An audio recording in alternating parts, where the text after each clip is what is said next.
मुर्शिदाबाद जिले के हरिहरपाड़ा में पुलिस ने तेजी से कार्रवाई करते हुए चोरी हुई बाइक मात्र 24 घंटे में बरामद कर ली। जानकारी के अनुसार हरिहरपाड़ा के बलरामपुर इलाके में बापन शेख नामक एक युवक ने अपनी बाइक खड़ी कर बाथरूम गया था। वापस लौटने पर उसने देखा कि उसकी बाइक वहां से गायब है। युवक ने तुरंत हरिहरपाड़ा थाने में एक लिखित शिकायत दर्ज कराई। शिकायत मिलने के बाद पुलिस ने जांच शुरू की और 24 घंटे के भीतर चोरी हुई बाइक को स्वरूपपुर इलाके से बरामद कर लिया। पुलिस के अनुसार बाइक को चुराने वाले आरोपी की तलाश जारी है। इस त्वरित कार्रवाई के लिए स्थानीय लोगों ने पुलिस की सराहना की है।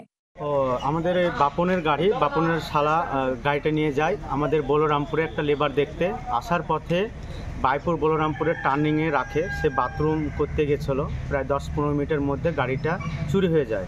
তখন আমরা গ্রামের মানুষ এসে খোঁজাখুঁজি করেছে পাওয়া যায়নি, তারপরে থানায় এসেছিলাম। কোথায় আছে গো গ্যারেজ করব এই সামনে একটু সামনে